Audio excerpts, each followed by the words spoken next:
সেই কাজ করে, যে নামেই করুক সেই কাজ যাতে করে সেটা আমরা চাই এবং আমরা সেই জন্য আবেদনও রাখছি, এখানেও সেটা রাখছি। এবং জেনেছি যে এনাকে যে তুলে নিয়ে যাওয়া হয়েছিল স্বাস্থ্যমন্ত্রীর কাছে সেরকম একটা আভাস তিনি পেয়েছেন, কিন্তু এখনো কোনো সরকারি অফিসিয়াল ঘোষণা আমরা শুনিনি। সেই জন্য আমরা সেটাও একটু করতে চাইছি। কিন্তু আবারও বলছি, কুণালদা বলেছেন, আমরা স্পষ্ট চাই, প্রথমত মৃত্যু নিয়ে কোনো রাজনীতি আমরা করতে আসিনি। মমতা বন্দ্যোপাধ্যায়ের পক্ষ থেকে আক্রান্ত পরিবারের পাশে দাঁড়াতে এসেছি। দ্বিতীয়ত, খুব গুরুত্বপূর্ণ যে আশাকর্মীদের কাজ মা এবং বাচ্চাদের নিয়ে, তারা ইকোয়াইসির মতো একটি এক্সপার্টিজি কাজ, দক্ষতা সম্পন্ন কাজ জানেন না। একদিনের ট্রেনিংয়ে গাঁয়ের গরিব মেয়েরা সেটা জেনে উঠতে পারবেন না।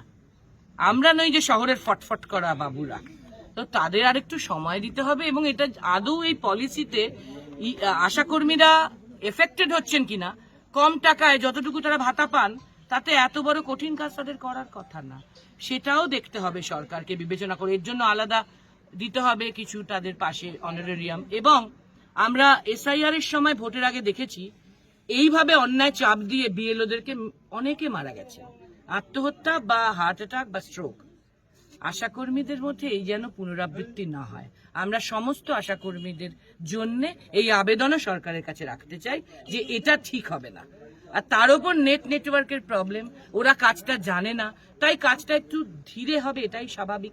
এর জন্য আবার বিধায়ক এসে চাপ দেবেন, খারাপ কথা বলবেন, এটা অত্যন্ত নিন্দাজনক। এটা আমরা একেবারেই পছন্দ করছি না।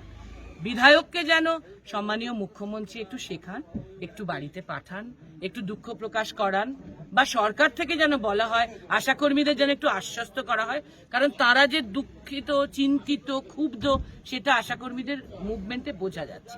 আমরা আবার বলছি, কিংবা রুম্পা মণ্ডলের পরিবার কিংবা আশাকর্মীদের নিয়ে আমরা কোনো রাজনীতি করতে আসিনি।